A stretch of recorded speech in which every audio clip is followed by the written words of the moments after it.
우리 함께 예배드리는 분들 서로 바라보며 인사하겠습니다. 많은 은혜 받으시기 바랍니다.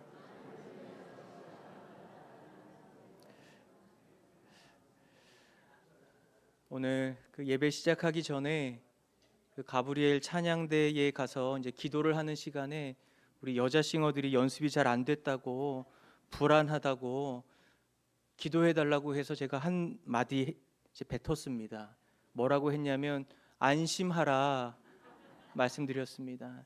제가 이게 설교 전에 생각났습니다. 오늘 이 자리에서 하나님께 나아가 예배드리면서 불안하고 두려운 우리 인생 가운데 안심하라 말씀하시는 주님의 음성 다 들으시는 시간 되길 주님의 이름으로 축복합니다. 지난 사순절 첫 주일 세관에 앉아 있던 레위를 찾아가셔서 그에게 나를 따라오라 말씀하시는 예수님의 사랑과 은혜를 함께 살펴보았습니다. 자격 없는 자를 조건이 아닌 존재로서 용납하신 그 사랑이 우리 이 신앙의 출발점이라면 오늘은 그 사랑이 얼마나 구체적이고 따뜻하게 우리의 삶을 어루만져 주시는지를 나누고자 합니다. 여러분, 이 사람이 살아가는데 가장 필요한 것은 무엇일까요? 다들 대답은 안 하셨지만 속으로 돈이죠. 이렇게 말씀하실 수도 있고 좋은 음식 또 따뜻한 집도 우리에게 중요합니다. 그러나 이 현대 심리학자들은 스킨십, 즉 따뜻한 접촉의 중요성에 대해 매우 강조하고 있습니다. 이 화면을 함께 보겠습니다. 1950년 미국 심리학자 해리 할로가 원숭이를 대상으로 애착 실험을 진행했습니다. 갓 태어난 새끼 원숭이를 어미에게서 떼어내어 두 가짜 어미가 있는 방에 두었던 겁니다. 하나는 저 사진에 보는 것처럼 가슴에 우유 젖병이 달린 차갑고 딱딱한 철사 어미였고, 다른 하나는 젖은 나오지 않지만 푹신하고 따뜻한 천으로 덮인 헝겊 어미였습니다. 당시 사람들은 생존의 필수 조건을 식량이라고 생각했기 때문에 먹이를 주는 철사 어미 곁에 원숭이가 계속 머물러 있을 것이다 이렇게 예상했습니다. 그런데 결과는 정반대였습니다. 새끼 원숭이는 배가 고플 때만 잠깐 이 철사 어미에게 가서 젖을 먹고 하루의 대부분을 따뜻한 헝겊 어미 품에 안겨 있었습니다. 또 무서운 장난감이 나타나 두려운 상황이 펼쳐졌을 때도 주저없이 헝겊 어미에게 달려가 꼭 안기며 안정을 찾았습니다. 이처럼 생명체에게 배를 채우는 양식만큼 절대적으로 필요한 생존의 조건은 바로 누군가 나를 따뜻하게 안아주는 접촉, 스킨십이라는 겁니다. 아무리 배가 불러도 따스한 온기와 스킨십이 단절되면 영혼과 마음이 병들게 되는 겁니다. 여러분은 사랑하는 사람과 스킨십을 자주 갖습니까? 갖는다는 거예요? 안 갖는다는 거예요? 가만 보면 이 나이가 드실수록 부부들의 이 스킨십이 점점 줄어드는 것 같아요. 연애할 때는 그렇게 좋다고 손 꼭 붙잡고 다니더니 가만 보면 길을 걸을 때도 한 3m 정도는 떨어져서 걸으시더라고요. 이 소파에 앉으실 때도 양쪽 끝에 멀리 떨어져 앉으려고 하고, 남편이 살며시 손이라도 잡으려고 그러면 아이 가족끼리 왜 그러냐고, 혹시 나한테 뭐 잘못한 거 있냐고 되려 그렇게 묻기도 합니다. 지난 부흥회 때 들었던 말씀 중에 세계적인 가족 치료의 대가인 버지니아 사티아는 사람이 그냥 생존하기 위해서 하루 4번의 포옹이 필요하고, 또 현재의 상태를 그대로 유지하기 위해서는 8번의 포옹이 필요하고, 또 정서적으로 성장하고 성숙하기 위해서는 하루 12번 이상의 포옹이 필요하다 말한 바가 있습니다. 사랑하는 여러분, 여러분 사랑하는 가족들 하루에 몇 번이나 안아주고 계십니까? 하루에 4번은커녕 일주일에 1번 안아주는 것도 어색해 하실 분들이 계십니다. 저는 주일이 되면 우리 만나는 성도님들과 한 번이라도 좀 손을 잡아보려고 합니다. 잠깐이라도 그 마주 잡은 손에 하나님의 은혜와 또 사랑이 흘러가기 때문입니다. 어떤 성도님은 한 번 잡고 목사님 한 번만 더 잡아주세요. 그럼 또 언제든지 제가 그러자고 합니다.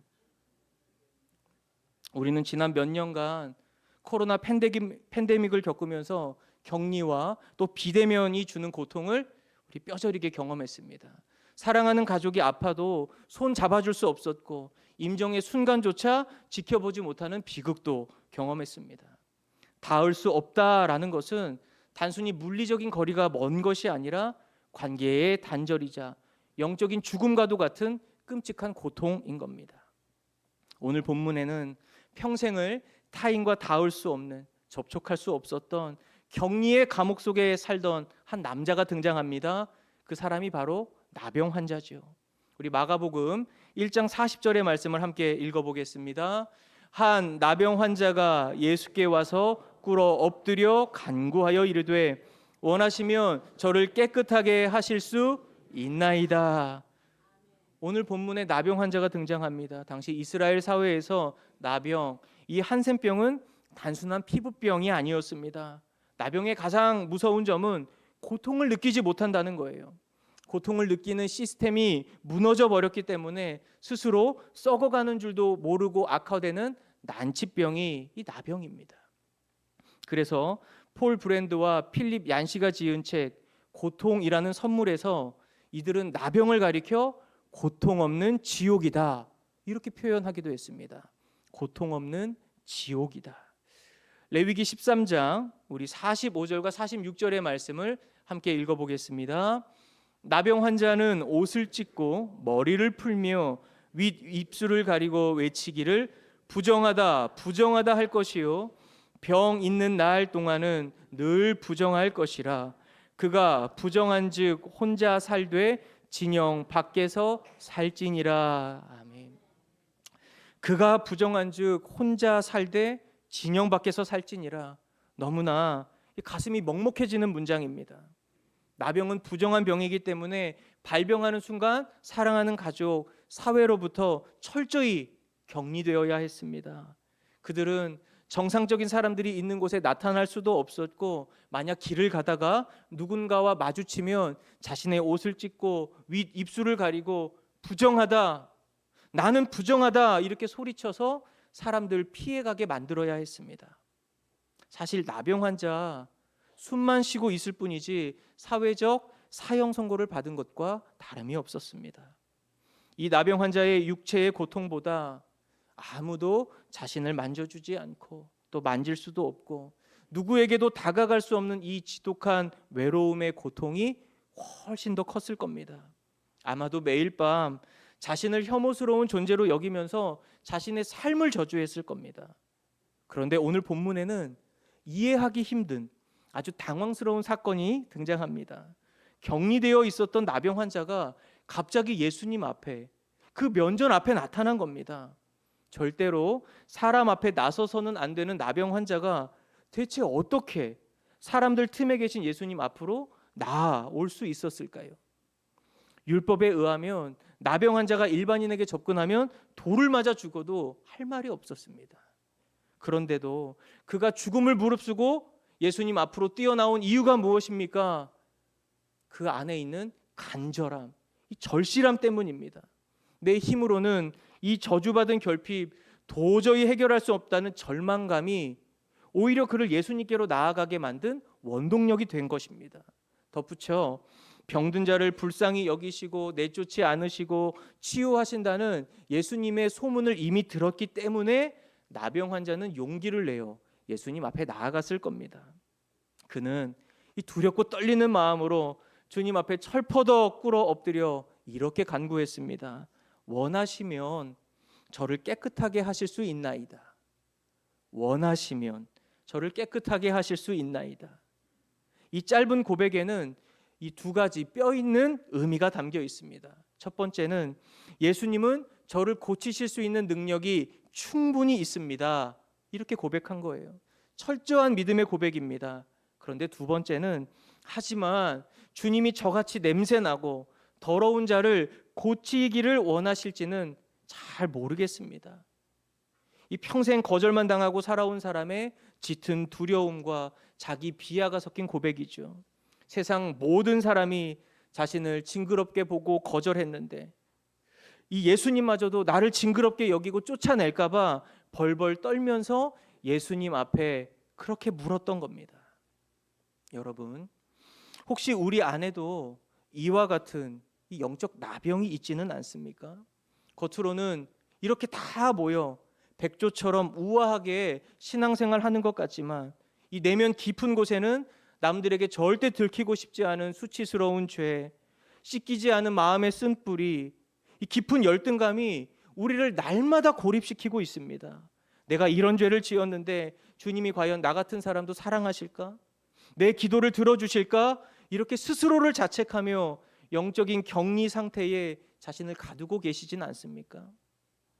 나병 환자는 자신의 결핍과 수치, 숨긴 것이 아니라 그것을 가지고 예수님 앞으로 가지고 나갔습니다.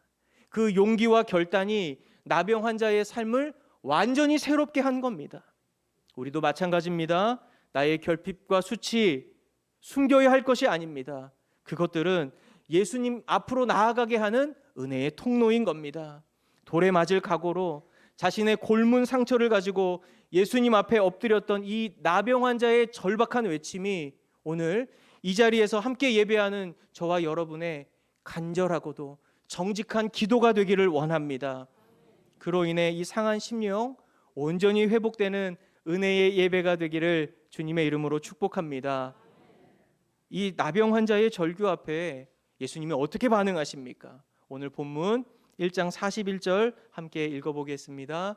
예수께서 불쌍히 여기사 손을 내밀어 그에게 대시며 이르시되 내가 원하노니 깨끗함을 받으라 하시니, 예수님은 굳이 손을 대지 않고도 말씀만으로도 충분히 고칠 수 있었습니다. 백부장 하인을 고치셨을 때처럼 멀리서 깨끗하게 될지어다 이렇게 한마디만 하셨어도 충분했지요. 그런데 예수님은 굳이 다가가셔서 그의 몸에 손을 대셨습니다. 이것은 당시 레위기 율법에 의하면 철저하게 금지된 행동이었습니다. 왜 그렇습니까? 부정한 자를 만지면 그 만진 사람까지도 부정하게 되기 때문입니다. 그런데 예수님은 그 썩어 문드러지고 진물나는 그 환부 위에 주님의 따뜻한 손을 덥석 얹으셨습니다. 그리고 예수님의 손이 얹어지는 그 순간 그 나병 환자에게는 세 가지 위대한 치유가 일어났습니다. 첫 번째 치유는 정서의 치유가 일어났습니다. 예수님은 알고 계셨습니다. 이 사람에게 당장 필요한 것은 단순히 피부병이 낫는 것만이 아니라는 사실을 말입니다. 그는 지난 수년 혹은 수십 년간 따스한 사람의 온기를 단 한 번도 느껴본 적이 없었습니다. 평생 너는 하나님께 저주받은 사람이야, 너는 부정한 사람이야, 그런 혐오의 시선을 받으며 사람들의 눈총을 받으며 살았습니다. 그런데 거룩하신 예수님의 손이 자신의 그 썩은 피부에 닿는 순간 어떤 일이 일어난 겁니까? 그 안에 쌓여 있었던 겹겹이 얼어붙었던 그의 마음이 눈 녹듯 다 녹아지게 된 겁니다. 이 거룩한 접촉을 통해 나병 환자 처음으로 자신의 살아있음을 느끼고 존재의 의미까지도 새롭게 발견했을 겁니다. 예수님의 이 터치, 이 만지심은 단순한 신체 접촉이 아니라 내가 너를 사랑한다, 너는 결코 더럽지 않다, 너는 이제 부정하지 않다, 너는 내 소중한 아들이다라는 가장 강력한 무언의 위로이자 치유였던 것입니다. 두 번째로는 말씀에 기록된 대로 육체의 치유가 일어났습니다. 마가복음 1장 42절의 말씀 함께 읽어보겠습니다. 곧 나병이 그 사람에게서 떠나가고 깨끗하여진지라. 아멘.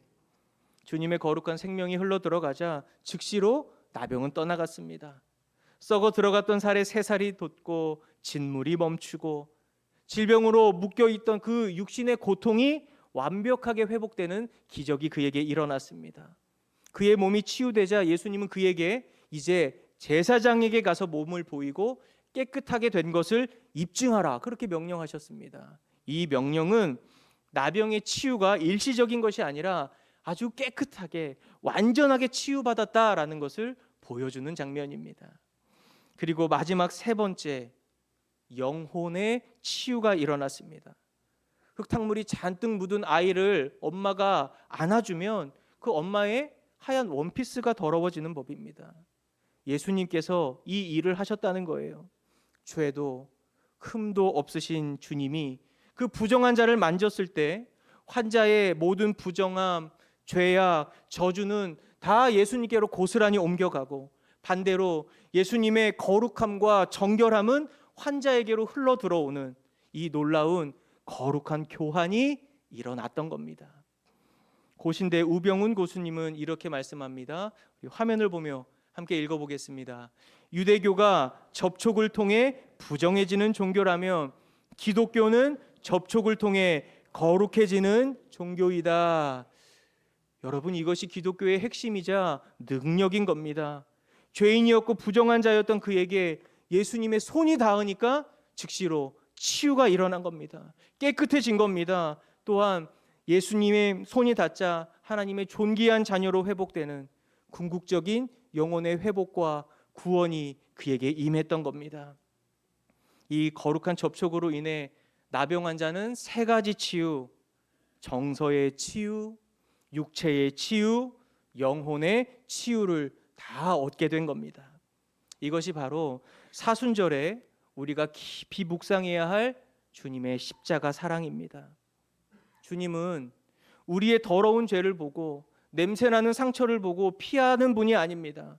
세상 사람들처럼 좀 깨끗하게 씻고 좀 와라, 똑바로 살고 난 다음에 나에게 와라, 이런 조건을 달지 않으십니다.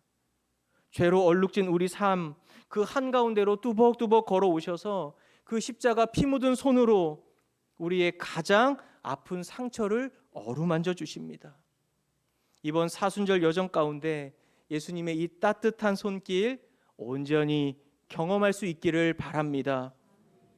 예수님의 거룩한 접촉을 통해 상한 정서가 치유되고 연약한 육신이 다 회복되고 병든 영혼이 살아나는 치유와 회복의 사순절을 보내시길 주님의 이름으로 축복합니다. 마지막입니다. 예수님께서 율법을 어기고 또 죽음의 위협을 무릅쓰면서까지 이 냄새나는 나병 환자에게 기꺼이 손을 대신 이유는 무엇일까요? 오늘 본문 마가복음 1장 41절 우리 다시 한번 읽어보겠습니다.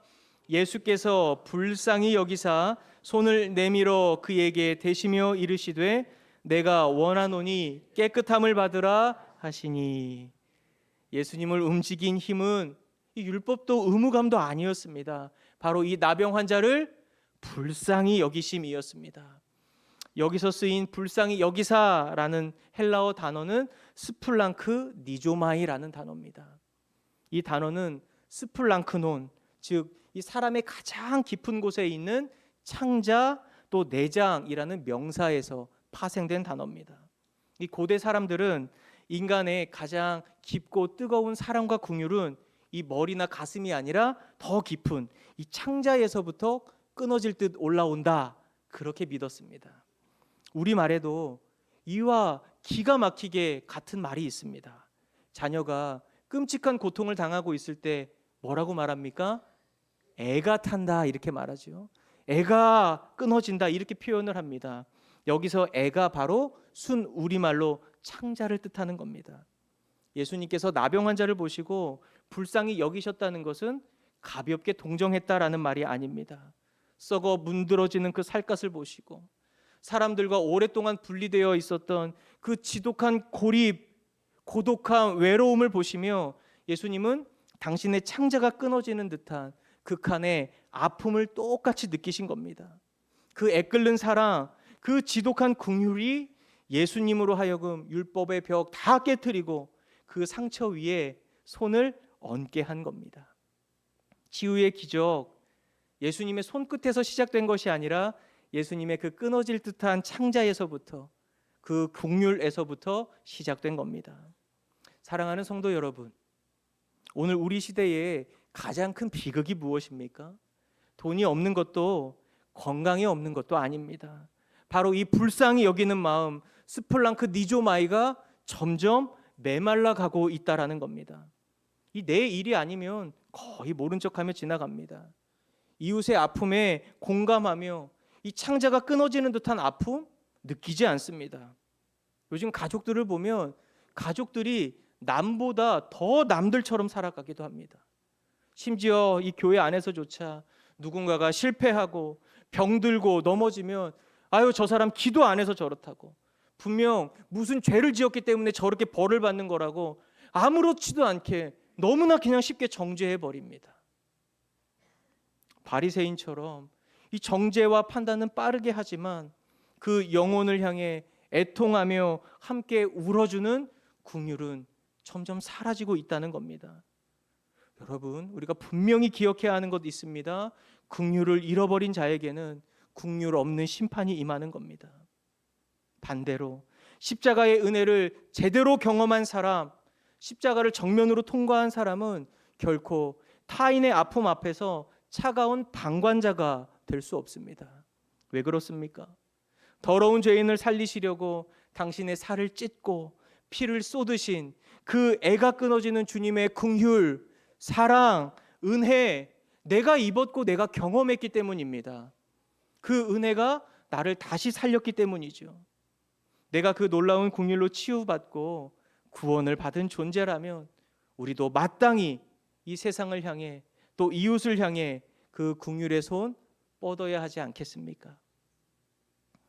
내 옆에 상처받아 피 흘리는 지체, 또 가정의 위기로 신음하는 성도, 세상의 실패 속에서 고립된 이웃들을 바라볼 때 주님, 저들을 불쌍히 여겨주십시오.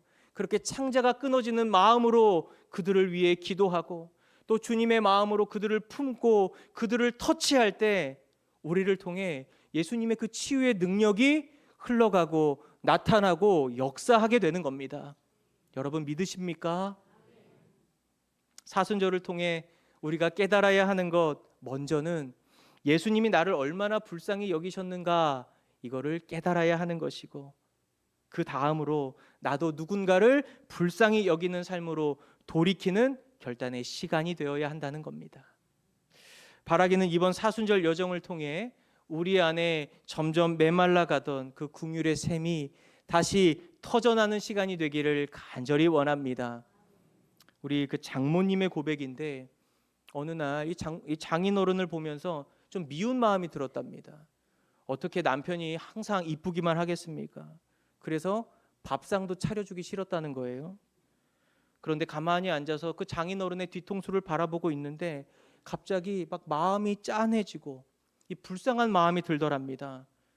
남편에게 불쌍한 마음이 들었다 하면 끝난 겁니다. 장모님 다시 자리에서 일어나 주방으로 가서 밥을 다시 차려주었다, 그런 고백을 들은 적이 있습니다. 여러분, 제 소원이 뭔지 아십니까? 아내가 저를 불쌍히 여기는 겁니다. 남편이 불쌍해지면, 아내가 불쌍해지면, 자녀가 불쌍해지고 부모가 불쌍해지면 그 가정의 회복과 치유가 시작되는 겁니다. 교회도 마찬가지예요. 집사님이 불쌍해지고 권사님이 불쌍해지고 장로님이 불쌍해지고 전도사님, 목사님이 불쌍해지면 교회는 치유되고 회복되고 그때부터 부흥은 시작되는 겁니다. 사랑하는 여러분, 바리새인의 그 차가운 정죄의 시선, 이번 사순절 가운데 십자가 앞에 다 내려놓고 예수님의 그 애끓는 심장, 스플랑크 니조마이를 품고 이웃의 아픈 상처를 따뜻하게 어루만져주는 귀하고 복된 신앙의 여정이 되시길 주님의 이름으로 축복합니다. 제 말씀의 결론을 맺겠습니다. 오늘 본문에 등장하는 나병 환자에게는 이름이 없습니다. 그냥 한 나병 환자로만 소개돼요. 이 나병 환자의 모습을 가만히 살펴보면 오늘을 살아가는 우리의 모습과 너무나 닮아 있다라는 생각이 듭니다. 요즘 현대인들 얼마나 많은 고립과 외로움을 느끼며 살아갑니까? 다 물어보면 외롭지 않은 사람이 없습니다. 또한 아무에게도 말하지 못하는 수치심, 또 정죄감이 있고 내일에 대한 두려움, 또 장래에 대한 두려움, 이루 말할 수가 없습니다. 이름 없는 한 나병 환자는 바로 우리 자신, 한 사람 한 사람을 가리키고 있는 겁니다. 결핍과 부족함이 없는 사람, 상처와 수치심이 없는 사람 아무도 없어요. 그래서 우리는 모두 치유가 필요한 겁니다. 예수 그리스도께서 그런 우리를 치유하시기 위해 이 땅에 오셨습니다. 이제 우리는 거룩한 성찬을 대하게 됩니다. 2000년 전 나병 환자의 그 썩어가는 환부에 예수님께서 친히 손을 얹으셨던 것처럼 이 성찬 예식을 통해 상처나고 찢긴 우리의 영혼과 육체 직접 어루만져 주시는 시간이 되길 간절히 소망합니다. 사순절 두 번째 주간 우리를 치유하시기 위해 이 땅에 오신 예수 그리스도의 그 크신 사랑 가슴 깊이 새기며 그 주님과의 거룩한 접촉을 통해 정서의 치유, 육체의 치유, 영혼의 치유를 온전히 받고 나도 남을 위로하며 불쌍히 여기며 살아가는 삶이 되시길 주님의 이름으로 축원합니다. 기도하겠습니다. 거룩하시며 존귀하신 하나님 아버지, 이 시간 우리에게 말씀하여 주셔서 감사를 드립니다. 우리에게 주신 말씀 붙잡고 기억하며 살아갈 때 우리의 정서, 육체, 영혼을 치유하시는 주님의 거룩한 손길 날마다 경험하게 하여 주옵소서. 주님께서 우리를 불쌍히 여기셨던 것처럼 나도 나와 이때어 살아가는 모든 사람들 불쌍히 여기며 또 주의 마음으로 품고 위로할 수 있도록 은혜 베풀어 주옵소서. 우리 구주 예수님의 이름으로 기도드립니다. 아멘.